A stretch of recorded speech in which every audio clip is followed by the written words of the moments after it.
Welcome back to Great Day. Children with disabilities face many challenges, including just fitting in. Our next guest has spent 25 years working in special education, and she's also a mom to a son with autism. Dr. Dana Walker wrote a series of children's books that shine a light on some special needs and the tools that help kids to navigate the world, from hearing aids to glasses to life-saving tech. Her latest book is called I Got a New Personal Locator Bracelet.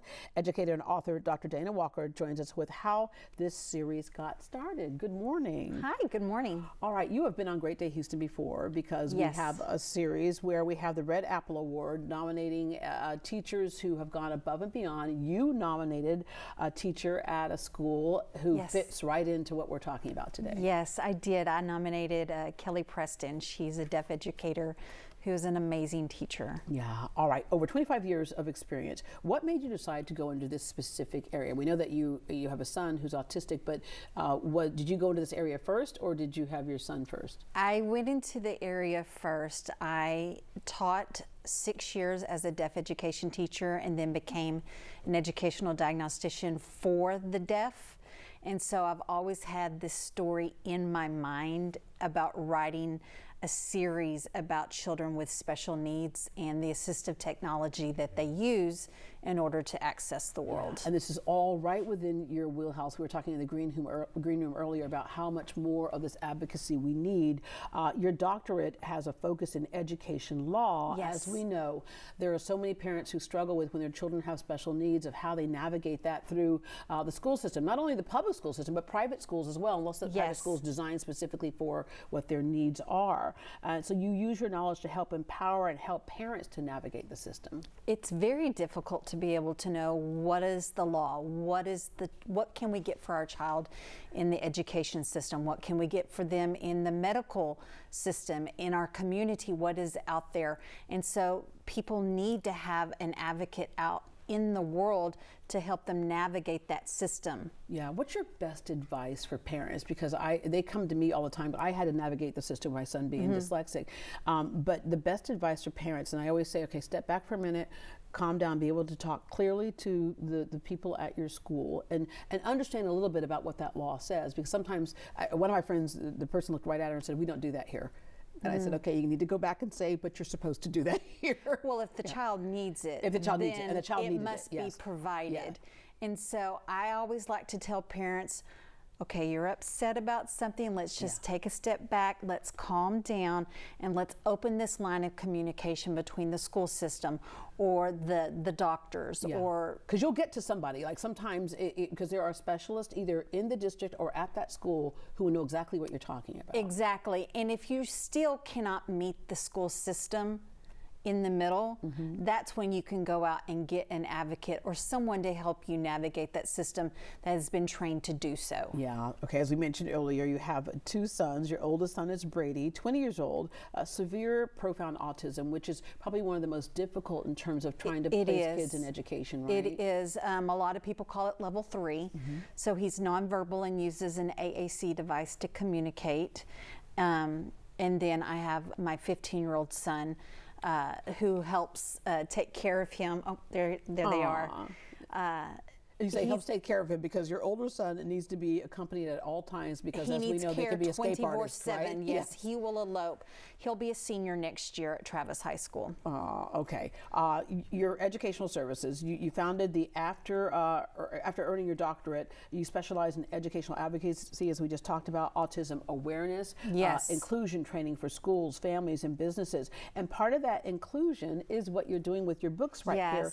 The first one is called, the I Got a New series, and it promotes disability awareness. The earlier we do that, the more normalized it becomes, and kids don't make fun of other kids or think that they're weird because they're standing out. Instead, it's like this person just like I have brown hair or this person just happens to have a wheelchair or happens to this, right? Absolutely. Children are not born knowing about disabilities and differences. So to have an entryway, a gateway into teaching them about disabilities it just forms that inclusion and builds empathy. My books are a window for that. I had a flashback into school. We talked about like some of the assignments. The earliest ones we had in kindergarten were like you'd have a circle, an oval, and then a bigger circle, and then there'd be a square. And like, which one doesn't belong? We're taught early on about what doesn't belong and what stands out in the wrong way, right? So you put a big X on that square. Well, instead, this is everybody belongs, right? Everybody does belong. There's a saying that we use in my house, when I'm out in public, with my teachers, with anything. Different, but not less. Yeah.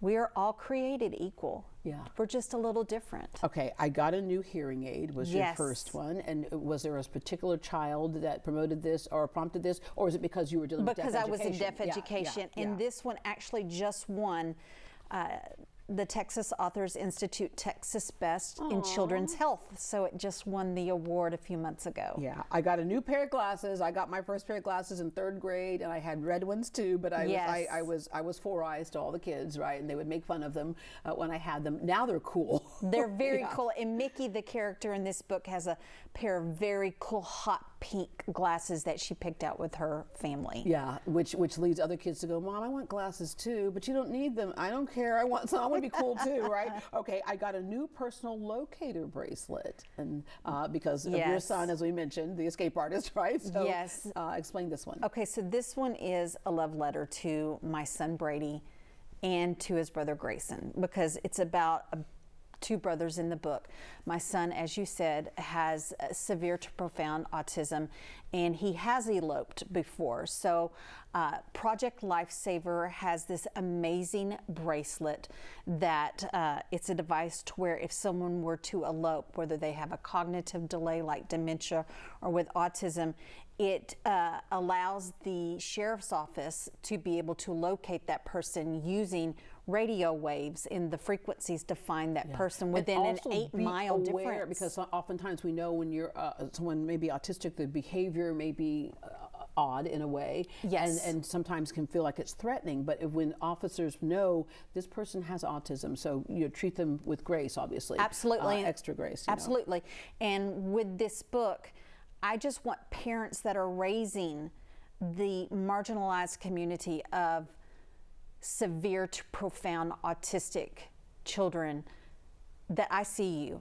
And that there is a device out there for you to help you out.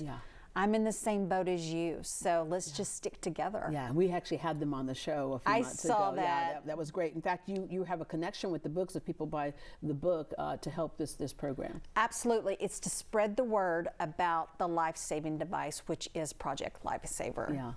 Thank you so much for these books. And if you're reading books to your children anyway, why not read one that has that extra meaning to it? I think like my son, ADHD and dyslexic, I think I went a little too far with saying, you're okay, you're great. Because he goes, you know what, Mom? I remember he was a little boy. He goes, when I grow up, I'm going to marry a girl. She has to have autism. I mean, she has to have ADHD, and she has to have dyslexia too, or I'm not interested in her. I was like, okay, well, let's not go that far. But someone's got to pay the light bill, Duncan. All right, but anyway, thank you so much. Thank you so much, and everyone have a wonderful day, and thank you for highlighting my books. All right. You can find I Got a New Personal Locator Bracelet and the other 2 books in the series wherever books are sold. To learn more about Dana Walker, Dr. Dana Walker Educational Services, and how you can fund a book, visit greatdayhouston.com and we will connect you.